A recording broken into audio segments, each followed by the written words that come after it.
Hello world, Shelly here, and it's time for another episode of Foundation Fest, and today I've got me a sample of the NARS Pure Radiant Tinted Moisturizer. Retails for $46 for 1.9 ounces, so that is just over $24 an ounce, and that's like high-end drugstore pricing for what is typically a prestige brand. Let's take a look at what they claim. This comes in 16 different shades. I've got it in shade Alaska Light 2, which is described as light with warm undertones. The next shade in this sample looks like it'll be too dark for me, so we're going to go with it even though I prefer neutral to cool undertones. This is described as a lightweight tinted moisturizer that hydrates and smooths skin with brightening vitamin C and protective SPF 30. I've checked the sunscreen agents. It's a combo mineral and chemical sunscreen. Does have fragrance. Way at the end of the ingredient list. It's getting currently 4.3 out of 5 stars with over 600 reviews on Ulta's website. Let's take a look at Light 2 Alaska, swatched against a few others in my collection. Swatch time. First up is today's foundation from NARS, the Pure Radiant Tinted Moisturizer in shade Alaska Light 2. Second, I've got from Estee Lauder, the Double Wear Stay in Place in 1C1 Cool Bone. Third up is MAC Studio Sculpt in NW15. And last, I've got from Wet n Wild, the Tinted Hydrator in Fair. I already cleansed, moisturized, and sunscreened this 48-year-old face. I will go in with my fingertips on one side. I have a little product on my thumb from opening it that I don't want to waste. I will go in with fingertips on one side. We'll try the brush. On the other side, I've got a BK Beauty 101 right here. Let's get this little bit so I don't waste it. You know, they do give a decent amount in the sample size, it looks like. It looks like I could probably get a couple days out of this, which you know my feelings on that. When you're given samples, like, I don't want just a sample to swatch. I want to wear it on my face. I want to see if it works for me. So when they give these samples that are like barely enough to even get a swatch out of, that's not helpful. Like, that's just not... I kind of am wishing that I had dampened my sponge. I did not dampen my sponge. Should we just go in with a dry sponge? Because fingertip and brush have similar coverage. Let's just dry sponge it. What the heck? We'll just... The fragrance in here is stronger than I expected, considering it's pretty far down on the ingredient list. But, oh, I can smell it. It smells fresh with a hint of fruity. I really would rather not have fragrance in my facial products, but it is what it is. You know, some people with way more expertise and legitimacy behind their opinions than mine, like educated about this kind of stuff, say that the hype over fragrance being sensitizing is overhyped, and, you know, I don't think there's anything wrong with being careful. I'm just grabbing a little bit more nostril. I don't think there's anything wrong with avoiding unnecessary ingredients. You know what I'm saying? Like, why expose yourself to things if you don't have to? Now, do I have to be putting this on my face right now? No, obviously. But it's kind of one of those things. Like, what are the chances that fragrance ingredients are going to make you become sensitized to it, and once that happens, then you just have to avoid them or you have reactions? You know, the chances are probably very low. I get it. Maybe there's hype. Maybe that's just too much of, like, fear-mongering.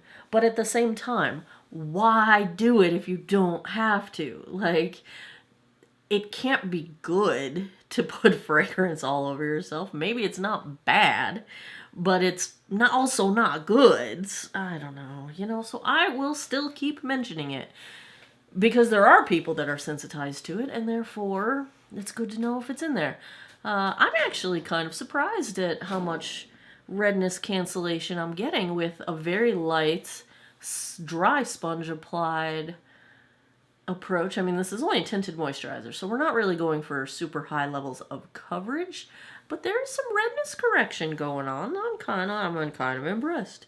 This is definitely a warm undertone, so they have accurately described at least any of the makeup artists will be like, that's not the way to describe it. But the way most consumer products are labeled, warm would be like the yellow or the golden undertones. And this definitely is. I am a neutral undertone, so I can get away with slightly warm or slightly cool. I prefer cool. I don't like how I look in more undertone. I think I look like my liver is failing. So that is preference, even though I'm technically a neutral undertone, and I can get away with either one. And I'll have comments, people will say, oh, that looks fine on you. And I'm like, well, I mean, yes, I just don't like it as much as I like a cool undertone. Oh, I'm being lazy with my hair today, so just don't mind the mess that's happening there.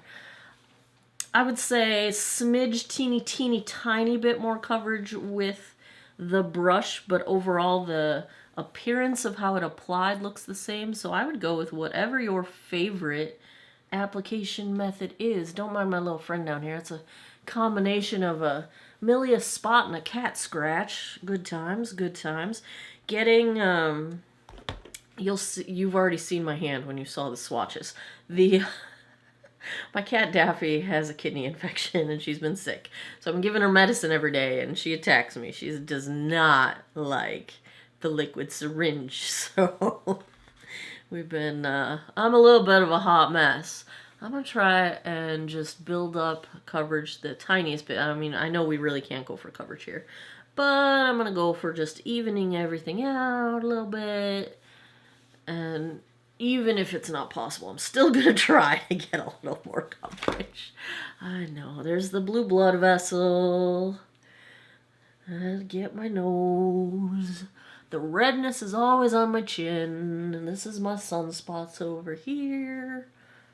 I do like how this looks with a brush. This is a nice finish. I mean, what was the name of this? Pure Radiant? So I'm guessing dewy, but people have been using the word radiant for things that don't mean dewy lately, so I don't know.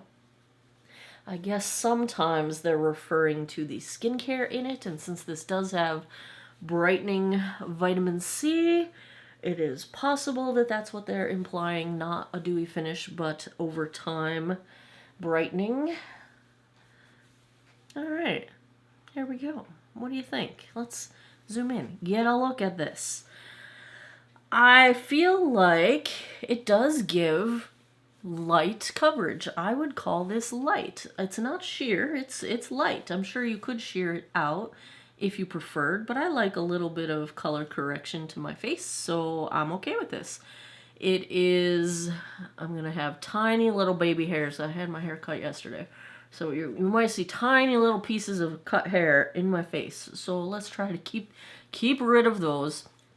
It is a little bit heavy on my chin and on my nose, but it is very nicely blurring to pores and texture, which is nice for something that is such a low level of coverage. It's not caking up anywhere. It's not clinging in between my eyebrows. I have some texture there that foundation likes to hang on to. It's not doing that. Looks okay on my forehead. If I could get rid of all these little baby hairs that got cut. It does not appear to be settling into my lines at all. I would actually call this like a satin matte finish.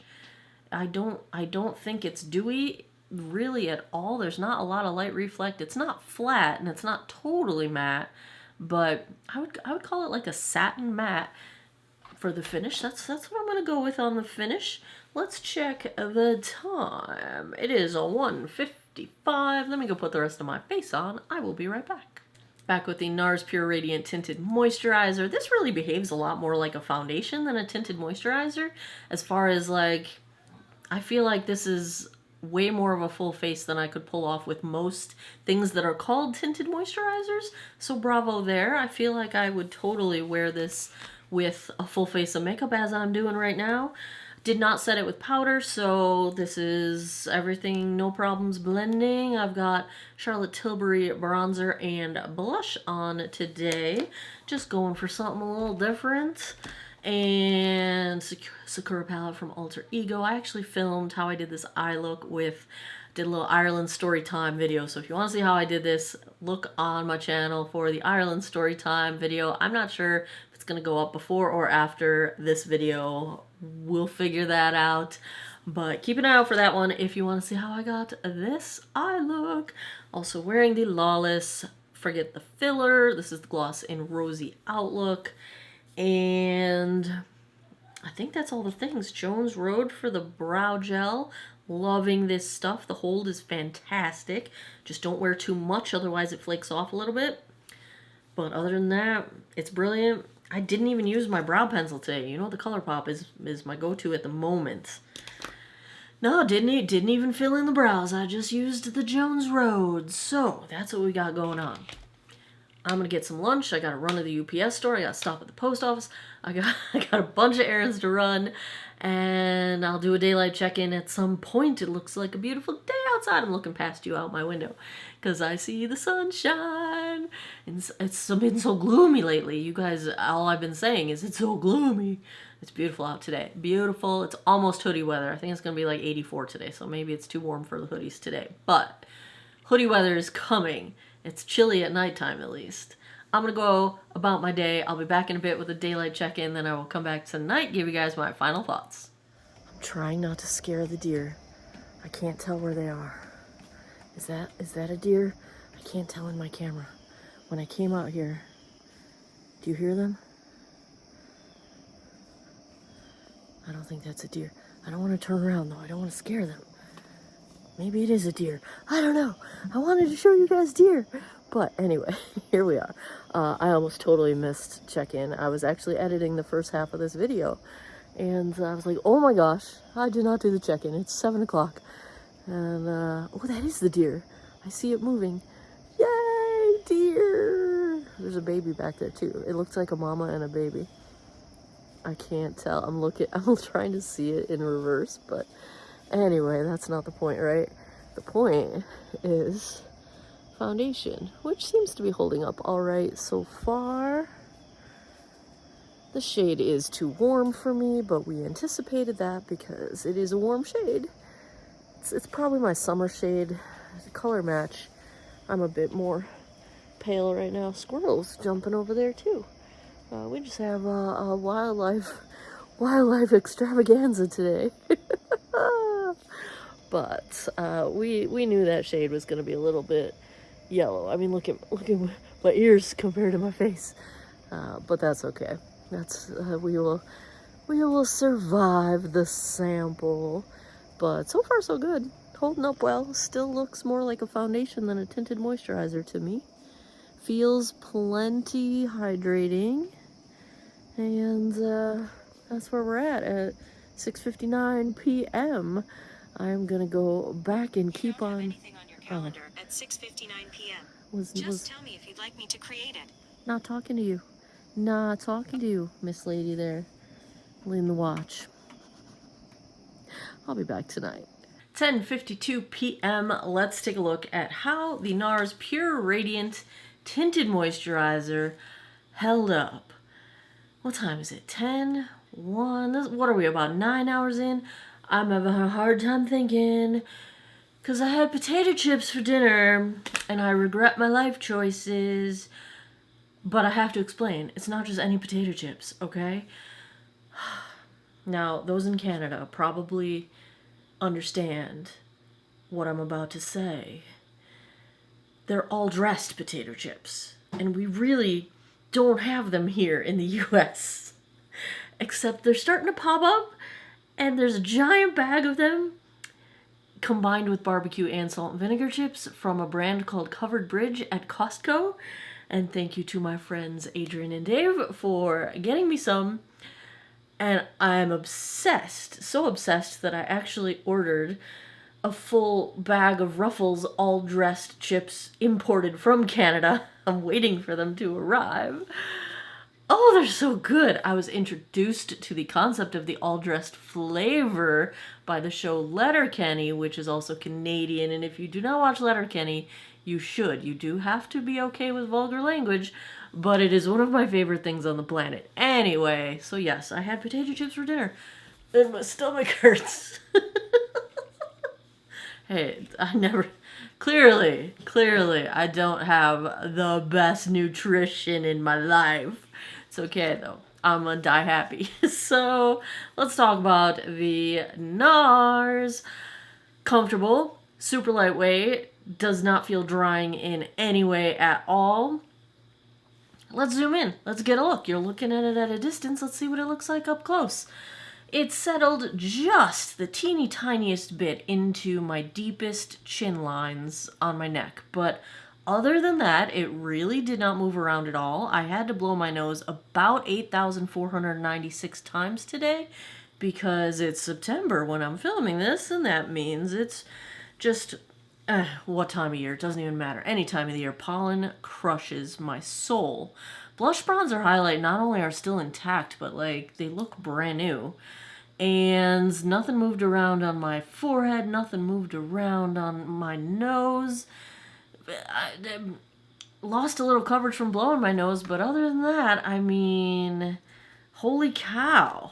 This is defying all of the things that I typically believe to be true about tinted moisturizers, those being that they're super sheer, that they don't last very long. This has held up quite well, and it's a decent amount, light coverage I would call it, but a decent light coverage. You can use it with a full face.